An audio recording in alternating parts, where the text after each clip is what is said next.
Hey, welcome back. Are you struggling with closing deals? Or you do have a lot of leads, you do have quite some attention, people coming to you and ask you questions or ask inquiries, but it's never easy for you to close a deal.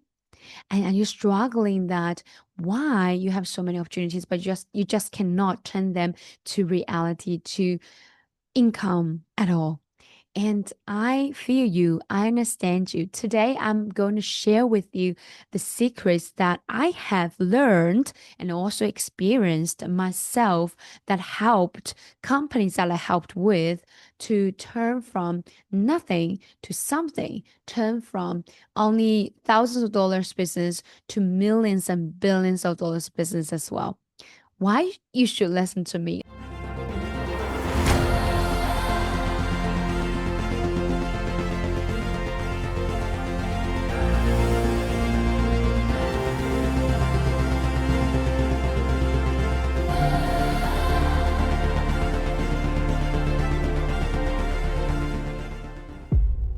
Let me share with you quickly my background. I have helped companies such as the logistics freight forwarding companies earn millions of and billions of dollars of business through closing thousands of deals by just meeting from a stranger to turn that stranger to the real business partner. And that is my sweet spot. That is something I'm good at. And I also want to share with you that when you say, oh, Kristy, you were born like great as a great communicator and you're really good at what you do, which people always say that. But here's the truth. When I started it, I wasn't good. Trust me, I was struggling. I didn't know how to sell properly. Nobody was born as sales. And what happened was, I remember my first entrepreneur experience was I was trying to sell flowers, but I could not even talk to the people when I saw their face. I was like, oh, I'm shy. I couldn't even speak properly. And then I left, felt so guilty, felt so bad. I couldn't do this. And then also, when I started my experience, I remember I went to the street with one of my best friends. Back then, I was probably about 18 years old. And I said, you know what? I need to sell something to earn some additional income because just based on my pay, it wasn't good enough. So I bought those toys that only cost $10 each. I was so excited because I was so confident that I can turn that to $50 each. I can earn $40 for each doll that I'm gonna sell. And I did. I sold two dolls. I was so happy. But then the security guy came and said, hey, you haven't paid the rent for the street. You cannot stay here. And we had to leave. I was so upset. I paid so much money buying those dolls, and I did not earn back what I paid. And then I started to give out all these dolls to my families and my friends. I remember my sister still laughed at me and said, I told you, you couldn't do that. I wasn't good at sales. I was so discouraged when I had that experience. But here are the truths, my friend. If you don't believe you can do something, you'll never be able to do it. And I'm telling you here that I wasn't born as a sales, but I have closed thousands of deals and I have closed millions to billions of dollars of business as well. If I can do it, so can you. Now, what I'm about to share with you is not just based on what I have learned in life, in my experiences, but also from the top guys who have already been doing this millions and billions of dollars business as well. And there are billionaires who have shared their insights through books, seminars, and I have been always learning every single day. And this can potentially save you at least 10 to 20 years when it comes to sales. So let's start. The first thing I want to share when it comes to close a sale, there's a difference between persuasion and if you want to convince someone, there's a difference. Because when you want to convince someone, you are telling that person to buy things that person doesn't need. And you are making a decision on behalf of that person. And that is the biggest mistake I've made in sales because nobody wanted to be sold. Nobody wanted to be told what to do. They want to be the boss and owner and leader of their own life. So in order to break this, you need to understand there's a power of persuasion. Persuasion is number one best way to do the sales. If you don't understand persuasion, everything else is secondary. It doesn't help you at all. Now, it involves positively influencing others to make decisions. It's not about you force them to make decisions. You're influencing them, influencing their subconscious mind to make a decision that is going to help them to solve their problems. Persuasion is not manipulation. There's a huge difference. And it's really helping people solving their problems. And here's the difference between scammer and the real professionals. Professionals, we do things because we know we have value to provide. But if you just get someone on board, you don't have any value to provide to that person, you are the same as a scammer. Unfortunately, there's so many people doing business just like acting like a scammer. Sometimes I felt the same way. I was like, oh no, if I could not offer value, service, or product to this client, why am I even selling this stuff? It doesn't make sense. Now, the second thing about sales is believe in the product.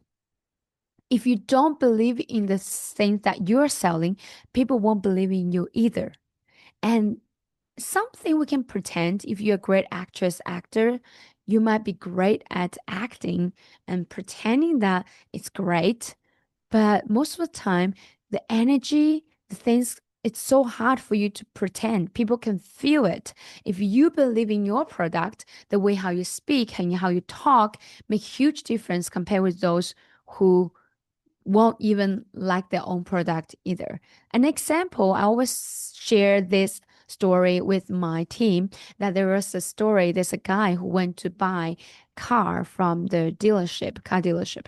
And when he talked to this guy, he doesn't really need one car, but then because that guy said to him, hey, I suggest you to check this one out. And he started to share all this amazing function about this car, every single detail. And he was so excited as if he want to buy it 10 times. And then that energy immediately transformed the room, immediately changed the feeling of the guy who was listening. And the guy was aiming for another car, ended up buying this car. Why? The reason is very simple. He also asked one question to this guy. So, have you got this car yourself? And he said, yes, I have it. That's why I know exactly why this is awesome.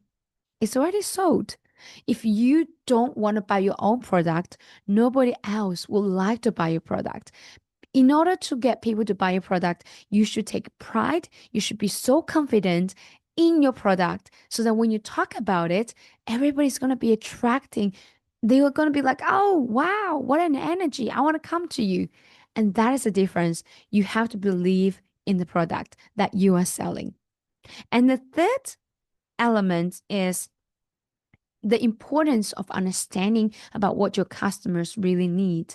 And if you're talking about your service is great, your rate is amazing, or you have amazing team. You can say a lot of things, great things about yourself, but if they have already got all of the things that you've said, there's no point. They need your service. And it becomes another disaster that you are just trying to sell something that they don't need, which is also why when it comes to the importance of understanding about the customer's need, we need to speak less and listen more. We need to ask great questions so that the clients will be willing to share what you need to know, and then you can turn the content to the contest, or turn the contest to the content. Turn what they said to the final way and repeat what they say so that they realize that they need you and they need your service. And the next point is there are some closing techniques. And these are the techniques. If you find a book called Zig Ziegler's Secrets of Closing the Sale, you'll see a lot of elements that I shared today because Zig Ziglar, it's really, really famous when it comes to closing. And many billionaires are using similar strategies to do the coaching as well. Now, coming to the closing techniques, Ziegler shared various closing techniques, each tailored in different situations. I'm going to share with you today. The first thing is assumptive close. Act as if the customer has already decided to purchase and move forward by asking, how would you like to pay? For example, if the customer is saying about they really want to join your community, you say, okay, if you join our community, what happens is there are so many like-minded guys that's gonna welcome you straight away, and you will make lifelong friends. That is the truth happening in our network. And or it can be a physical product. You're saying, look at this. That's what they did really crazy in those famous brand fashion shop. When you walk into the room, they just want you to try it on. Because the best way to sell that to you is when you wear that on your body, you just don't want to take it off anymore because it looks so good. And that is already sold. You don't have to sell anything. You're just showing them, hey, wow, look at you. I remember I don't remember who said this story, but it's a real story. There's a guy walk into the fashion shop. It's like $500, actually $5,000 per suit. And then he walk in there, and this guy who just welcomed him, hey, how are you? How's your day? Check this out. Can you please do me a favor? Check this out. So, yeah, of course. Can you try it? And he tried, and then that actually was the same suit in one of the movies that's right there and the famous Hollywood star. So he said, look at you. You look exactly like who in the movie has been wearing this one. And immediately, this guy, $5,000, seriously, but he doesn't want to take it off because he's already sold by using this assumptive close, this strategy. The assumptive, assuming that you already got the product. And the second closing technique is the alternate choice close. So you give the prospect two choices that both lead to a sale. For example, would you prefer delivery on Monday or Tuesday? Would you prefer to pay in cash or card? It's like, oh, I have a choice. But really, you're influencing them. The really choice they've got is to close it, to pay it. It's just about the matter of which way they're going to pay, which is really effective. I did not use this a lot in my sales, but if I've learned this way earlier, I should have closed way more sales in my life as well. And the next one is the puppy dog close. Allow the prospect to try the product, which is pretty much similar to the assumptive assumptive close, which is they can try, they can see the future. These two are very similar, but if you want them to try, they will really love it and they will not want to let it go. And the next one is the sharp angle close. When a prospect asks for a concession, reply with the condition. For example, if I can include that feature at no extra cost, would you be ready to proceed today? Because sometimes that person cares more on the free item instead. Like I'm guilty when it comes to buying stuff because sometimes I don't buy what I really need.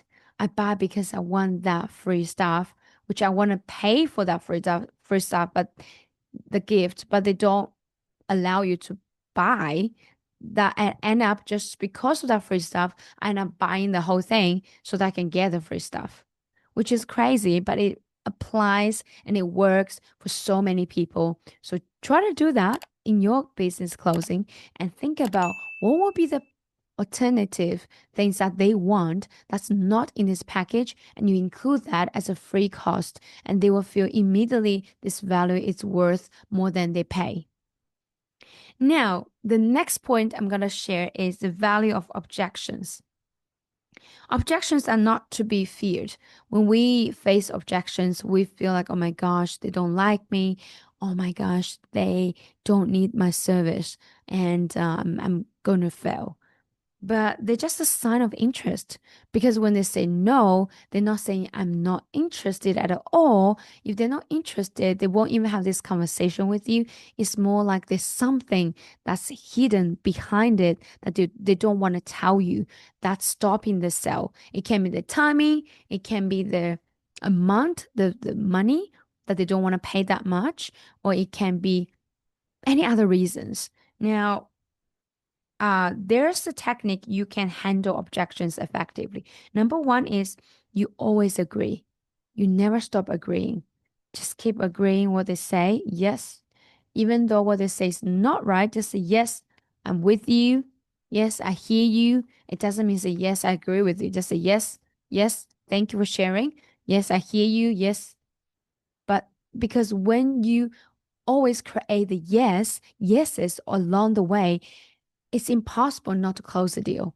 Because once you have 10 times yes, 20 times yeses, and this whole conversation becomes way more better, and that leads to the final yes, would be very easy. But if you say no, which I've done these mistakes a lot of times before, I was like no to the clients. Immediately the clients start to build up this fortress and something in between that you don't agree with me, so we're not like-minded. I don't want to buy your stuff. And that is a huge mistake. Now, the other thing through the handling objections, you can add feel, felt, and find method. So acknowledge the customer's feelings, share how others felt the same. For example, if someone said, well, all their companies are telling me this, but they never deliver their promises, they usually use those complaints to object to you because I had a bad experience in the past. That's why most of the time when you receive objections, it's not because they don't like you. It's just because that they don't believe anymore through their past pain and experience. And you are in charge of turning that to hope, to future, because the past is already gone. The future is way more important than the past. And so explain how they found the solution.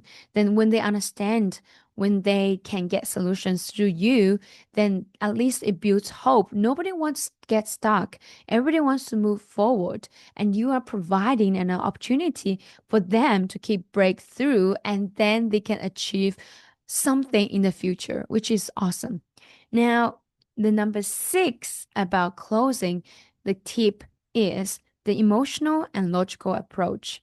When it comes to sales, most of people are just using logical reasons to say, because of this, you need to buy us, because of that, you need to do this.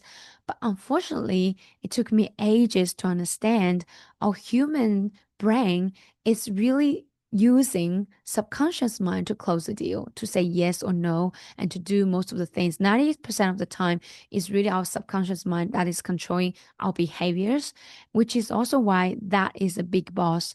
When the big boss is the one who's making decisions, if you keep talking to the gatekeeper, whoever that person is, logical is always surface. Yep, it all makes sense. It's all great, but I don't feel right.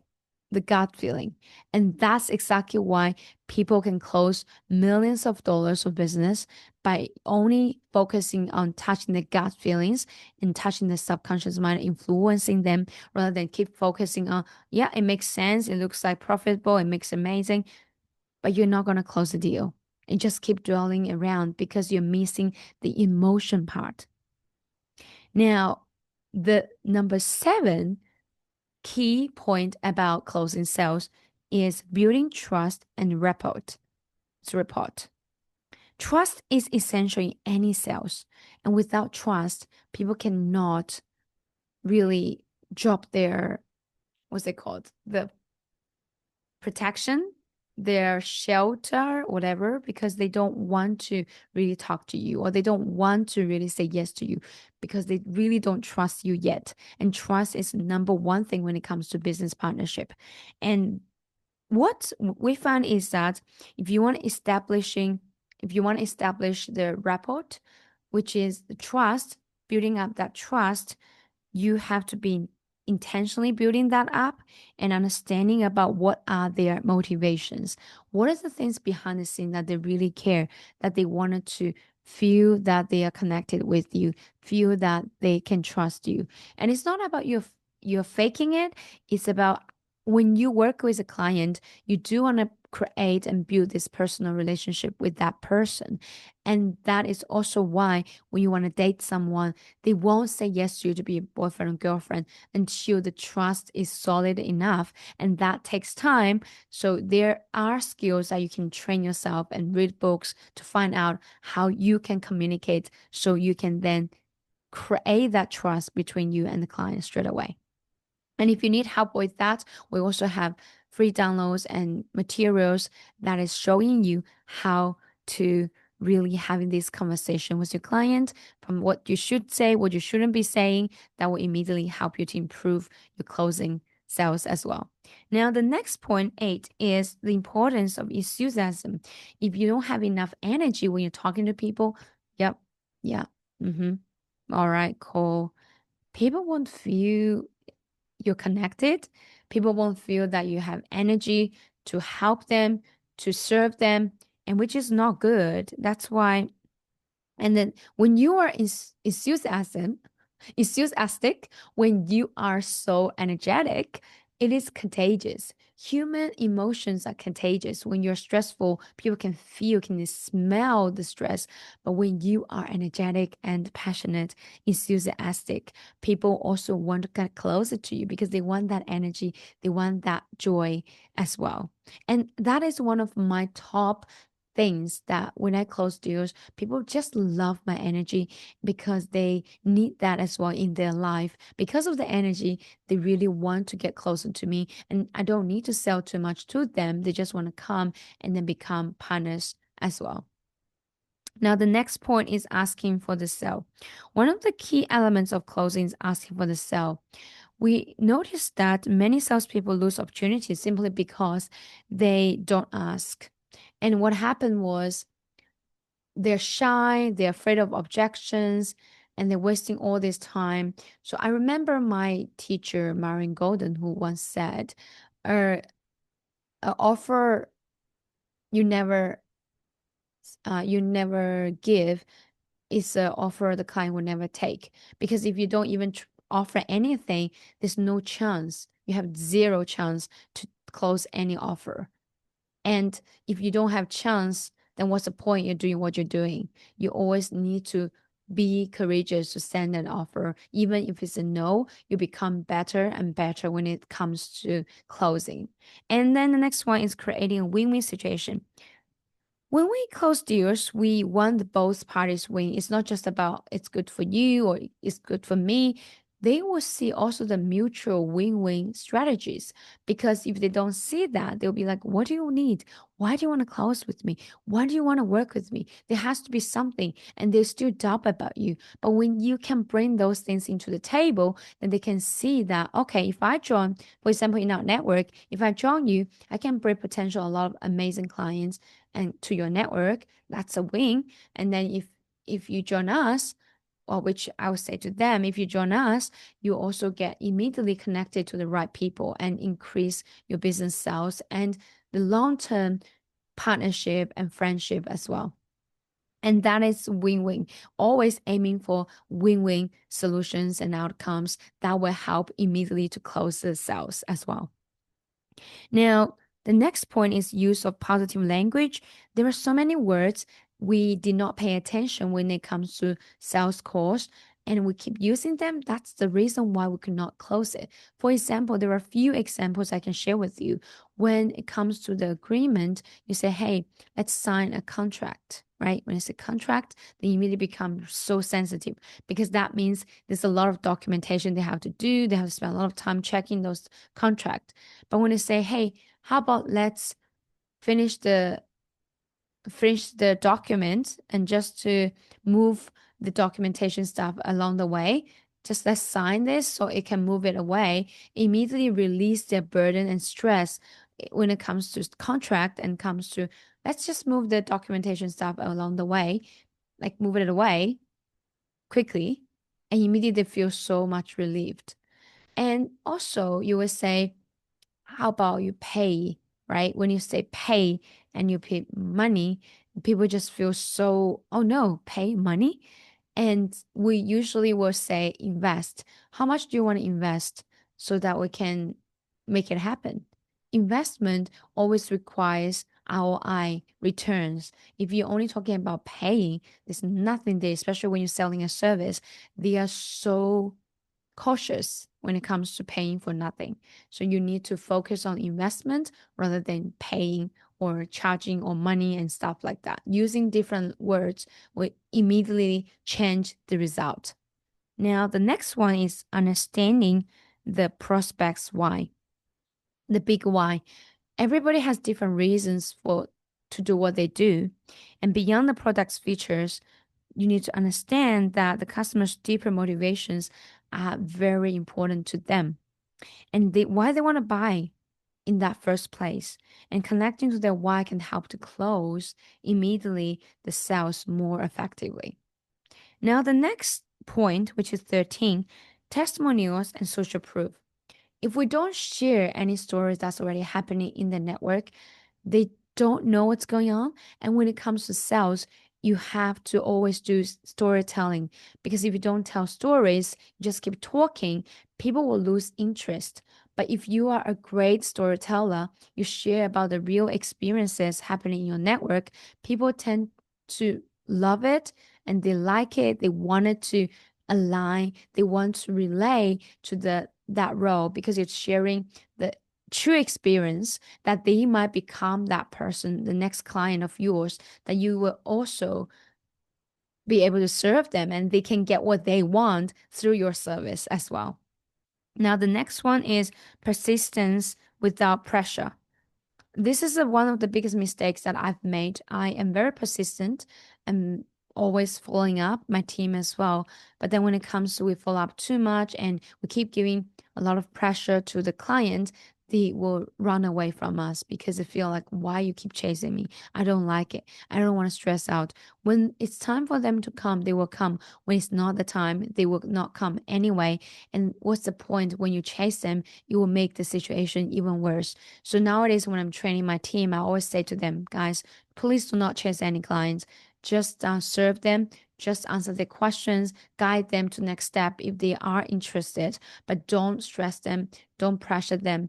If it's ours, it's ours. If it's not, it's not. Of course, we still need to be persistent, but not bringing any pressure. Now, the next point is developing the right sales attitude. As you know, as a successful salesperson is one with a positive attitude. If you have a bad attitude, nobody even wants to talk to you. That's why if you want to become a better person, go do sales, go talk to a lot of people, because you will become way more humble and patient, because when you're dealing with people, it is really hard.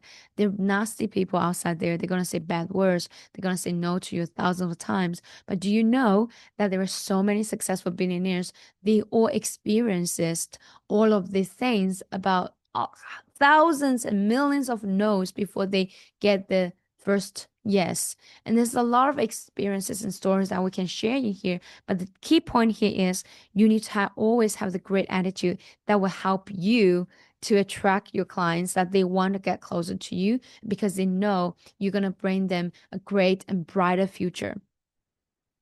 An optimistic attitude helps overcome any obstacles and setbacks as well. When you are confident, people will really feel it and they will really want to work with you.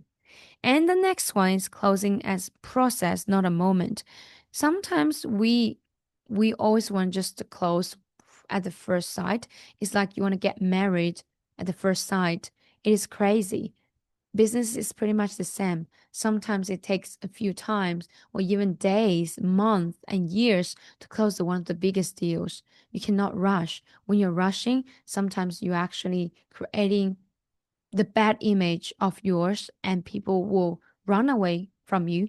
But if they already know you're existing, they already know that you're always there, and when they are ready, they will come to you. And this is one of the biggest mistakes that we also made as well, because we're so consistent and persistent. Sometimes when we schedule a call, we just want to close at the spot straight away. It still applies for many, many clients and businesses as well. You can close at the first call, but that is based on they already sold through a funnel, through the observation. They already know you from someone else. They will be observing you for the last few years. Then when you come to that call, it's very likely you're just going to close it straight away. I hope this helps you, and I believe they do. Let me know once you use all these skills and strategies to apply to your business and to close the next 10 sales, even one sale. Share with me, share with the community, comment on the video. I would love to hear from you. My vision and mission is to help you to earn your millions and millions of dollars and to live a life that's with truly freedom, free financial freedom and time freedom. And that is the true life, because I believe every one of us is meant to live abundantly, and we all have a lot of gifts that we should be using and live fully in everyday's life, because every day is a present, and that's why it is called at present. God bless you. I'll see you on the next video. Bye.